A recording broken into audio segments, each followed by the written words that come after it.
Hello everyone, this is Dr. Shelja Parashar and you are watching my YouTube channel. In this video, we'll be having a detailed discussion on the topic on sexual reproduction in flowering plants. Before we get started, let us take a look at the basic structure of the flower. So, this is the basic structure of the flower consisting of four main parts. अब जो four main parts जिनको हम इस chapter में पढ़ने वाले हैं those are, सबसे पहले आती है सेपल्स. तो ये हमारी होती है sepals which are green coloured structures. ठीक है, तो ये हमारी हैं सेपल्स जो कि ग्रीन कलर्ड की रहती है. Next we have are petals. ये होती है पेटल्स. पेटल्स यानी कि फूल की जो पत्तियाँ होती हैं. ये जो हमारी पेटल्स होते हैं हमें हर फ्लावर में अलग अलग कलर की दिखाई देती हैं. So these are basically brightly coloured होती हैं ताकि ये इंसेक्ट्स को अट्रैक्ट कर सकें और आगे पॉलिनेशन हो सके. ये सब हम आगे डिस्कस करेंगे.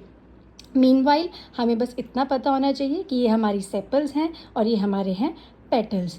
Now coming on to the two main structures that is stamen and pistil. ठीक है, अब जो हमारा स्टेमन होता है वो क्या होता है, फ्लावर का मेल रिप्रोडक्टिव पार्ट. ठीक है, ये दोनों स्ट्रक्चर्स बहुत ज़्यादा इंपॉर्टेंट है. So this is the male reproductive part of the flower which is called as the stamen which consists of anther and filament. तो स्टेमन जो होता है वो दो पार्ट्स को मिलाकर बनता है. ये होता है anther and this tube like structure is filament. ठीक है, now coming on to the female reproductive part of the flower जिसको हम क्या बोलते हैं, पिस्टिल. ठीक है, सो ये वाला जो स्ट्रक्चर है विच कंसिस्ट्स ऑफ, ये होता है stigma, this is the style and this is the ovary. ये तीनों मिलाकर बनाते हैं पिस्टिल जिसको हम क्या बोलते हैं, फीमेल रिप्रोडक्टिव पार्ट. ठीक है, so the four main parts of the flower are sepals, petals, stamen and pistil. अब इतना हमें पता है कि जो हमारा फ्लावर होता है वो क्या होता है, प्लांट के अंदर साइट होती है सेक्सुअल रिप्रोडक्शन की. और जैसे कि ह्यूमंस में for sexual reproduction we need male and female gametes, similarly flowering plants के अंदर भी हमें मेल और फीमेल गैमेट्स चाहिए होते हैं which are provided by the male and female reproductive structures respectively. ठीक है, so now coming on to brief. तो जो हमारा फ्लावर होता है उसके अंदर चार वर्ल्स होते हैं जिनको हम क्लासीफाई कर सकते हैं on the basis of their essentiality. ठीक है, सबसे पहला जो जिसका मेन रोल रहता है रिप्रोडक्शन में उसको हम क्या बोलते हैं, असेंशियल वर्ल. ठीक है, सो ये जो हमारा असेंशियल वर्ल होता है it has a direct role in reproduction, whereas another one is the accessory whorl जिसका क्या रहता है, इनडायरेक्ट रोल रहता है रिप्रोडक्शन में भी. मतलब कि ये भी रिप्रोडक्शन के लिए ज़रूरी होते हैं. They have direct role whereas they play an indirect role. ठीक है, तो अब असेंशियल वर्ल में हमारे पास कौन कौन आएगा, अभी हमने डिस्कस किया था मेल रिप्रोडक्टिव पार्ट जिनको हम क्या बोलते हैं, स्टेमन, और फीमेल रिप्रोडक्टिव पार्ट जिसको हम क्या बोलते हैं, पिस्टिल. अब एक फ्लावर के अंदर बहुत सारे स्टेमन्स प्रेजेंट रहते हैं. ठीक है, जैसे ये क्या हो गया, स्टेमन. तो ये बहुत सारे जो स्टेमन्स होते हैं इनकी कलेक्शन को हमने एक कलेक्टिवली नाम दे दिया है जिसको हम क्या नाम देते हैं, एंड्रोशियम. ठीक है, सो एंड्रोशियम क्या है, androecium is the male reproductive structure और होता क्या है, बेसिकली गुच्छा है, कलेक्शन है स्टेमन्स की. ठीक है, so this is the androecium which is the collection of stamens. जबकि जो हमारी पिस्टिल होती है ये किसी भी फ्लावर में एक भी हो सकती है और मल्टीपल भी रह सकती हैं. ठीक है, तो जिन फ्लावर्स के अंदर मल्टीपल पिस्टिल्स होती हैं या फिर सिंगल भी अगर होती है तो उस स्ट्रक्चर को हम क्या नाम देते हैं, गाइनीशियम. ठीक है, सो गाइनीशियम वैसे भी हमें पता होता है, गाइनी वर्ड जो होता है इट refers to females. ठीक है, so gynecium is the female reproductive structure whereas androecium is the male reproductive structure. जो हमारा androecium होता है वो क्या होता है, collection of stamens होता है, जबकि जो हमारा gynecium होता है वो क्या होता है, collection of pistils होता है. ठीक है, now moving on to the accessory whorl. ये जो हमारा एक्सेसरी वर्ल है इसके अंदर हमारे पास आते हैं हमारे सेपल्स और पेटल्स, ठीक है। जिस तरह से हमारे पास कलेक्शन ऑफ स्टेमन्स को हमने एंड्रोशियम बोला था, कलेक्शन ऑफ पिस्टल्स को हमने गाइनीशियम बोला था, उसी तरह से कलेक्शन ऑफ सेपल्स को हमने नाम देते हैं कलेक्टिवली कैलिक्स, ठीक है। So what is calyx? Calyx is the collection of sepals, whereas collection of petals, बहुत सारी पत्तियां होती है एक फूल के अंदर, तो उनको हमने कलेक्टिवली नाम क्या दे दिया? कोरोला, ठीक है। कोरोला क्या है? पेटल्स का गुच्छा, ठीक है। So calyx is the collection of sepals, और अभी हमने बात की थी ये क्या रहते हैं? ग्रीन कलर्ड रहते हैं, जबकि जो हमारा कोरोला होता है वो क्या होता है? कलेक्शन ऑफ पेटल्स होता है। और ये क्या होते हैं? हमारे पेटल्स जो होते हैं वो ब्राइटली कलर्ड होते हैं, ताकि वो क्या कर सके? इंसेक्ट्स को अपनी तरफ अट्रैक्ट कर सके, ठीक है। सो ये हमारा basic structure of the flower है। ये हम 11th क्लास में भी पढ़ते हैं, 10th क्लास में भी बेसिक स्ट्रक्चर हमने पढ़ा होता है।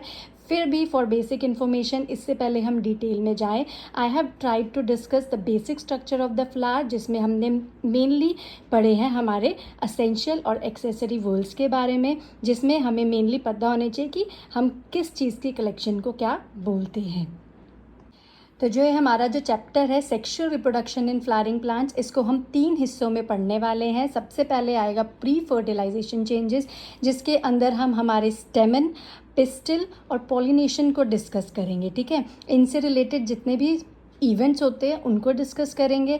फिर नेक्स्ट वीडियो में हम डिस्कस करेंगे हमारे fertilization changes and post fertilization changes को। So let's get started. Under pre-fertilization changes, we will cover stamen, microsporangium and pollen grain first.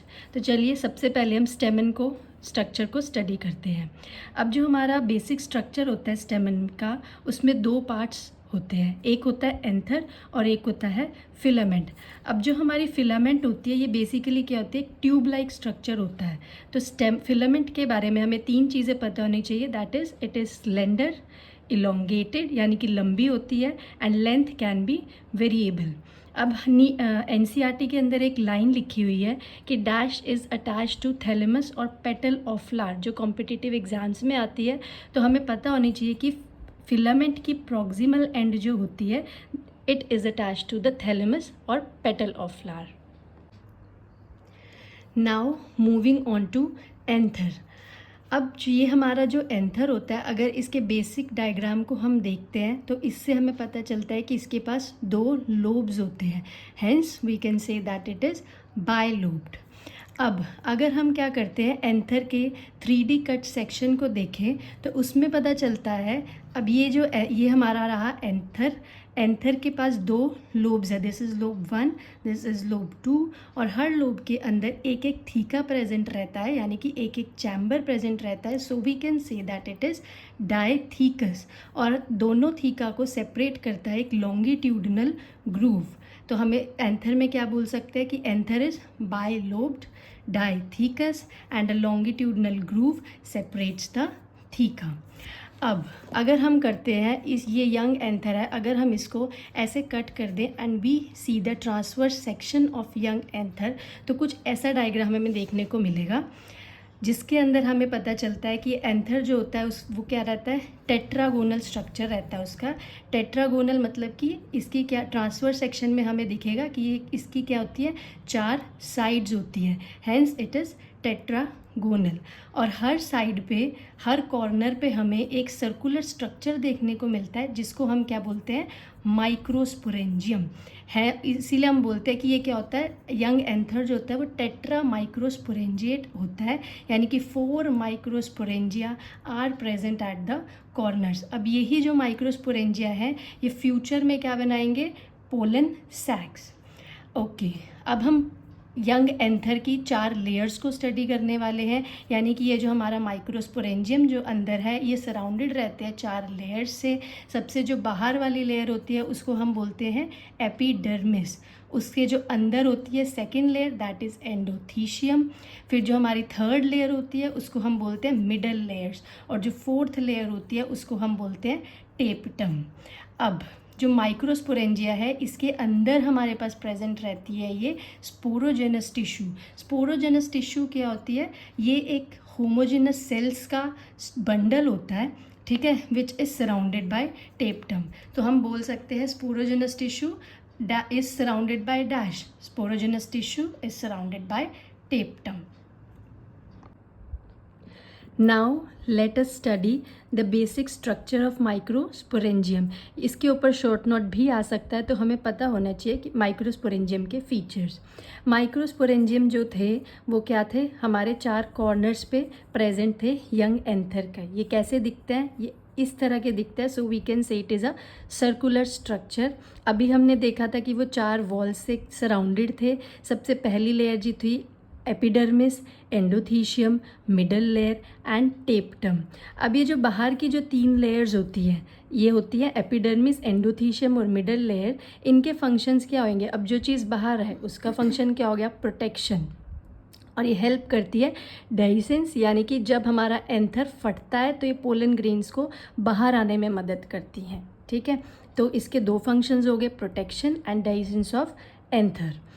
अब चौथी सबसे इनरमोस्ट लेयर जो होती है वो हमारी होती है टेप्टम. इसके ऊपर भी हमारे पास एक शॉर्ट नोट आ सकता है. So we should know about tapetum. जो टेप्टम होती है इनरमोस्ट लेयर होती है, मल्टी न्यूक्लियर, यानी कि इसके पास एक से ज़्यादा न्यूक्लियाई प्रेजेंट रहता है. साइटोप्लाज्म इसका डेंस होता है और इसका फंक्शन होता है, क्योंकि अब ये क्या कर रही थी, जो हमारी टेप्टम थी वो इमीडिएटली सराउंड किसको कर रही थी, स्पोरोजिनस टिश्यू को. तो इसीलिए हम बोल सकते हैं it provides nutrition to developing pollen grains और स्पोरोजिनस टिश्यू.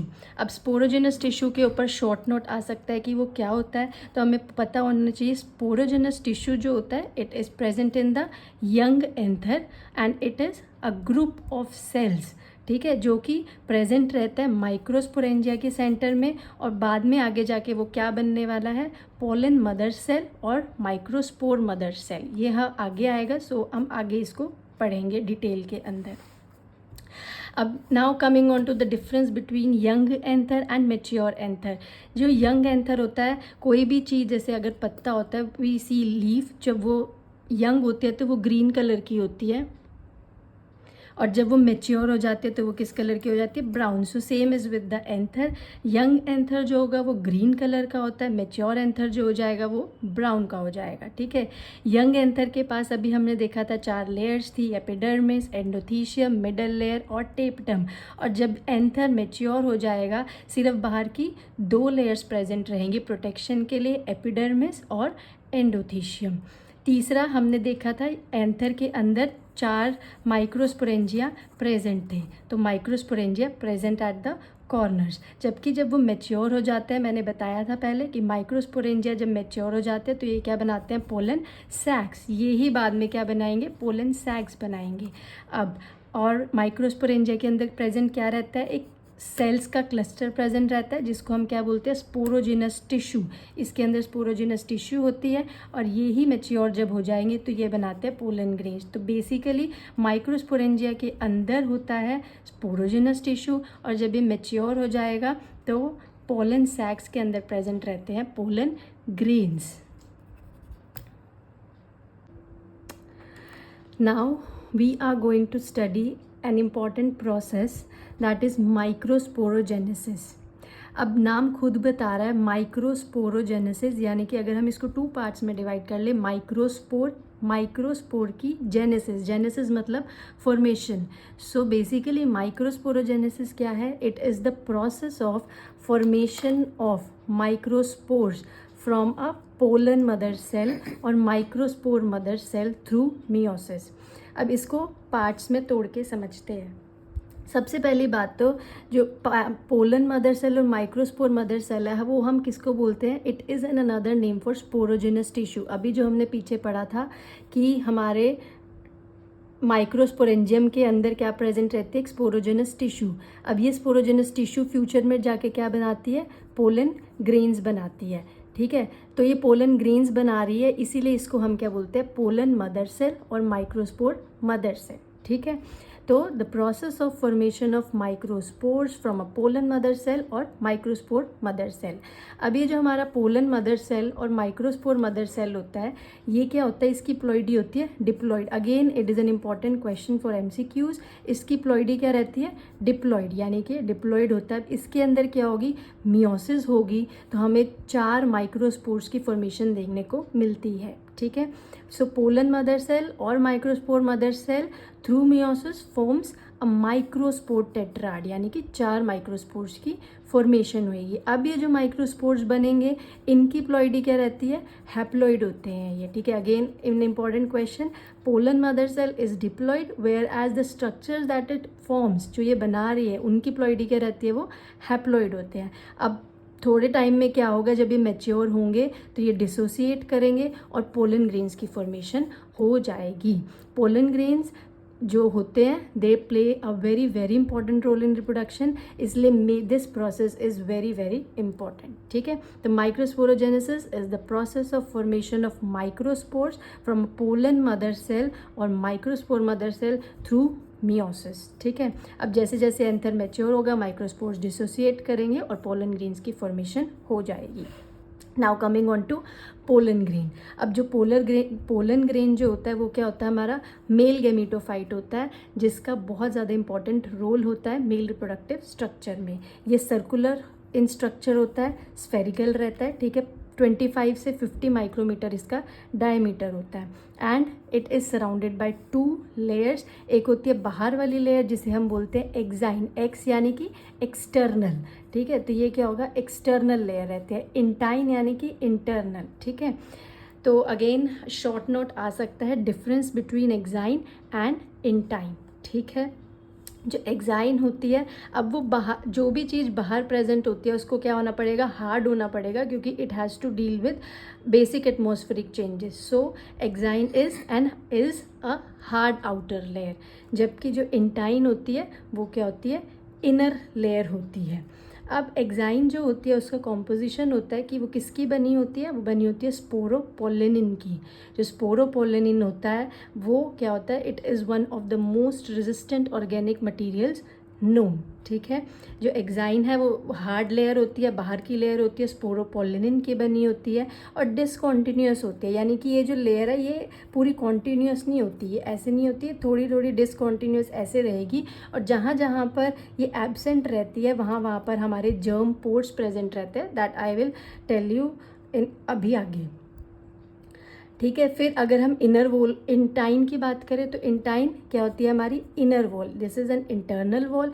ये बनी होती है पेक्टिन और सेल्यूलोज के कॉम्बिनेशन से। ये बनी होती है स्पोरोपोलिनिन से, ये बनती है पेक्टिन और सेल्यूलोज से, और ये क्या होती है, कॉन्टिन्यूस होती है, ठीक है। Exine is discontinuous whereas intine is continuous. अब एक्साइन जो होती है अभी हमने देखा था वो डिसकॉन्टिन्यूस होती है, यानी कि it is absent at germ pores. जहाँ जहाँ पे हमारी वो प्रेजेंट एक्साइन प्रेजेंट नहीं होती वहाँ पे क्या होते हैं, जर्म पोर्स प्रेजेंट रहते हैं, ठीक है। अब एक्साइन जो होती है इट इज़ हार्ड होएगी और साथ ही साथ वो क्या होती है, resistant to acids, alkali, temperature and enzymes, मतलब कि कोई भी चीज़ इसको अफेक्ट नहीं कर सकती। इसलिए इनके ही कारण हम स्पोरोपोलिनिन जो एक्साइन में प्रेजेंट होता है उसी के कारण हम क्या कर सकते हैं, पोलन ग्रेन्स को फॉसिल्स की तरह प्रिजर्व करके रख सकते हैं, ठीक है। क्योंकि इसे ना एसिड्स ख़राब कर सकते हैं, ना इसको एल्केलाई ख़राब कर सकते हैं, टेम्परेचर किसी चीज़ का इसके ऊपर कोई इफेक्ट नहीं होता, it is resistant. Now coming on to intine. Intine का फंक्शन क्या होता है, इंटाइन जो होती है वो आगे जाके क्या बनाती है, पोलन ट्यूब की फॉर्मेशन करती है। बेसिकली एक्साइन का फंक्शन होता है प्रोटेक्शन और इंटाइन का फंक्शन क्या होता है, पोलन ट्यूब की फॉर्मेशन करना, ठीक है। अब एनसीईआरटी में हमारे पास एक बहुत सुंदर डायग्राम दिया हुआ है जिसमें स्टेजेस बताई गई हैं कि माइक्रोस्पोर जो होता है वो पोलन ग्रेन कैसे मैच्योर बनता है, कैसे मैच्योर होता है माइक्रोस्पोर पोलन ग्रेन में। अब हमने पीछे डिस्कस किया था कि जो माइक्रोस्पोर होता है वो क्या होता है, सर्कुलर होता है और उसकी प्लॉइडी हमने देखी थी वो क्या था, हैप्लॉइड था, ठीक है। So this is a microspore. अब जैसे जैसे ये बड़ा होगा तो हमें देखने को, इसको हम अगर एनलार्ज करते हैं तो हमें देखने को मिलता है कि माइक्रोस्पोर में एक वैक्यूल प्रेजेंट रहता है और एक एसिमेट्रिक स्पिंडल होता है। स्पिंडल मतलब कि कुछ स्ट्रक्चर बना होता है और ये एसिमेट्रिक होता है। अब इसी का बहुत ज़्यादा इंपॉर्टेंट रोल रहता है। ये क्या करेगा, इसमें अनइक्वल डिवीजन होती है एसिमेट्रिक स्पिंडल में, और जब ये अनइक्वली डिवाइड करता है तो ये बेसिकली इसमें 2 सेल्स बनते हैं, एक होता है वेजिटेटिव सेल और एक होता है जेनरेटिव सेल, ठीक है। अब ये जो दोनों सेल्स है, वेजिटेटिव सेल और जनरेटिव सेल, ये बहुत इंपॉर्टेंट रोल प्ले करते हैं और इन दोनों की प्लॉइडी भी क्या होती है, दे आर हैप्लॉइड। ये चीज़ें हमें पता होनी चाहिए, जितने भी सेल्स आ रहे हैं उन सब की प्लॉइडी की माइक्रोस्पोर इज हैप्लॉइड। अब जो इसने दोनों सेल्स बनाए, वेजिटेटिव सेल और जनरेटिव सेल जो बने, तो both of them are haploid, ठीक है। मतलब कि अब हमारा जो मैच्योर पोलन ग्रेन होता है उसके पास दो सेल्स होते हैं, एक होता है वेजिटेटिव सेल और एक होता है जनरेटिव सेल। और ये बने किससे हैं, ये बने हैं एसिमेट्रिक स्पिंडल के अनइक्वल डिवीजन से। अनइक्वल डिवीजन हुआ है तो मतलब कि क्या होगा, एक सेल बड़ा होगा और एक सेल छोटा होगा, ठीक है। अब जो वेजिटेटिव सेल होता है वो क्या होता है, बड़ा होता है साइज में, और जो जनरेटिव सेल होता है वो क्या होता है, छोटा होता है, और ये फ्लोट करता है वेजिटेटिव सेल के ही साइटोप्लाज्म में, ठीक है। This is the vegetative cell and this is the generative cell and it floats in the cytoplasm of the vegetative cell, ठीक है। अब जो वेजिटेटिव सेल है इसका क्या होता है, एक इरेगुलर न्यूक्लियस रहता है इसके पास, ठीक है। दिस न्यूक्लियस इज इरेगुलर और इसके पास अबंडेंट फूड रिजर्व रहेगा, ठीक है। और इससे फॉर्मेशन होती है हमारे पास पोलन ट्यूब की। वेजिटेटिव सेल का फंक्शन क्या होता है, पोलन ट्यूब की फॉर्मेशन करना, जबकि जो हमारा जनरेटिव सेल है इसका नाम बता रहा है कि ये क्या करने वाला है, जनरेशन करने वाला है। जनरेशन यानी कि ये क्या करेगा, दो मेल गैमीट्स बनाएगा माइटोसिस से, ठीक है। ये जनरेटिव सेल जो है ये आगे क्या करेगा, माइटोसिस करेगा, ठीक है। ये क्या है, हैप्लॉइड है, तो इसके अंदर क्या होएगी, माइटोसिस होएगी और दो मेल गैमीट्स की फॉर्मेशन होएगी, ठीक है।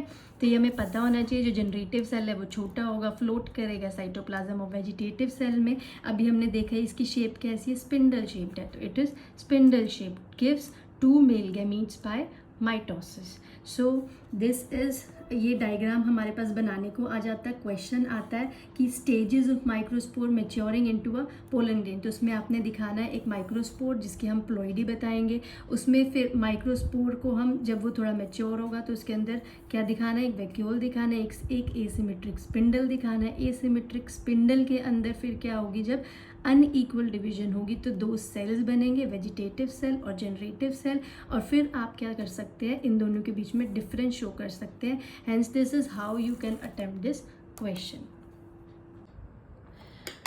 अब हम बहुत छोटे छोटे 4 टॉपिक्स कवर करने वाले हैं, pollen allergy, viability of pollen, pollen as food supplements and pollen banks के बारे में पढ़ने वाले हैं, ठीक है। Now starting with the pollen allergy. अब इतना हमें पता होना चाहिए कि जो पोलन ग्रेन्स होते हैं उनकी इनहेलेशन से हमें क्या हो सकती है, एलर्जीज या फिर क्रॉनिक रेस्पिरेटरी डिजीजेस हो सकती है, यानी कि एस्मा हो सकता है, ब्रोंकाइटिस हो सकता है और कोई भी एलर्जी हो सकती है, ठीक है।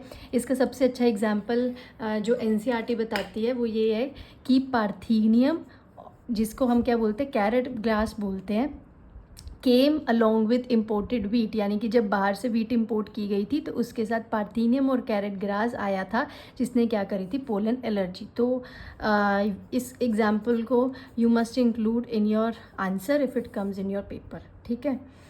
नेक्स्ट हमारे पास आती है वाइबिलिटी ऑफ पोलन। तो next coming on to viability of pollen. अब वाइबिलिटी का मतलब क्या होता है, पोलन की मैक्सिमम टाइम जिससे पोलन से पोलन ट्यूब की फॉर्मेशन हो सकती है, ठीक है। तो what is viability of pollen, it is the maximum time up to which it can form pollen tube.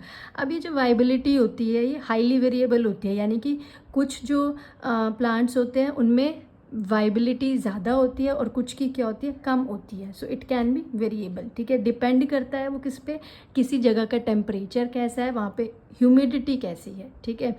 अब देखते हैं शॉर्ट वाइबिलिटी के एग्जांपल्स हमारे पास रहते हैं राइस और वीट, यानी कि ये सिर्फ 30 मिनट्स के लिए अप्रॉक्स क्या कर सकते हैं, पोलन ट्यूब की फॉर्मेशन कर सकते हैं। जबकि हमारे पास 3 फैमिलीज आती हैं, रोजेशी, लेज्यूमिनेसी, इसके अंदर सारी के सारे हमारे पास जो भी हमारी पल्सेस वगैरह आएंगे, लेज्यूम्स होंगे वो आते हैं, और तीसरा सोलेनेशी। ये जो तीनों की तीनों हमारे पास फैमिलीज़ हैं, इनकी वाइबिलिटी जो होती है वो काफ़ी लंबी रहती है, यानी कि ये मंथ्स के लिए वाइबल होते हैं। जबकि जो राइस और वीट होते हैं they are viable for approximately 30 minutes, ठीक है। तो वाइबिलिटी मतलब कि मैक्सिमम टाइम रहेगा जिसके लिए पोलन ट्यूब की फॉर्मेशन की जा सकती है। ये हाईली वेरिएबल होती है और डिपेंड करती है टेम्परेचर और ह्यूमिडिटी पे। और फिर इसको हम 2 एग्जांपल्स देके अपना जस्टिफाई कर देंगे, ठीक है। Now coming on to the third topic, that is pollen as food supplements. अब इतना हमें पता होना चाहिए कि जो हमारे पोलन ग्रेन्स होते हैं वो क्या होता है, काफ़ी ज़्यादा न्यूट्रिएंट्स में रिच होते हैं, ठीक है। इसीलिए वेस्टर्न कंट्रीज़ में ट्रेंड है कि वहाँ पे पोलन ग्रेन से क्या बन रही है, टैबलेट्स और सिरप्स बनते हैं, ठीक है। तो pollen grains are rich in nutrients, ठीक है। वेस्टर्न कंट्रीज़ में पोलन टैबलेट्स और सिरप्स की फॉर्मेशन की जा रही है, जिससे क्या होता है कि एफिशिएंसी इंक्रीज़ होती है एथलीट्स की, हॉर्सेस की, यानी कि स्टेमिना बढ़ाते हैं बेसिकली। तो एथलीट्स को क्या करना चाहिए, रनिंग के लिए, और हॉर्सेस को भी ये दी जा सकती है। Now coming on to the fourth topic, that is pollen bank. अब बैंक नाम बता रहा है कि इसमें क्या किया जाता है, जगह जहाँ पर पोलन ग्रेन्स को स्टोर किया जाता है। सो जो हमारे पोलन ग्रेन्स होते हैं उनको स्टोर हम कहाँ पे, कितने टेम्परेचर पे कर सकते हैं, -190 डिग्री सेल्सियस पे कर सकते हैं लिक्विड नाइट्रोजन के अंदर। तो इसीलिए ये स्पेशली बनाए जाते हैं। इसमें क्या होता है, लिक्विड नाइट्रोजन रहती है -196 डिग्री सेल्सियस पर, और फिर पोलन बैंक को रिजर्व किया जाता है और उनको हम किस में यूज़ करते हैं, क्रॉप ब्रीडिंग प्रोग्राम्स के अंदर।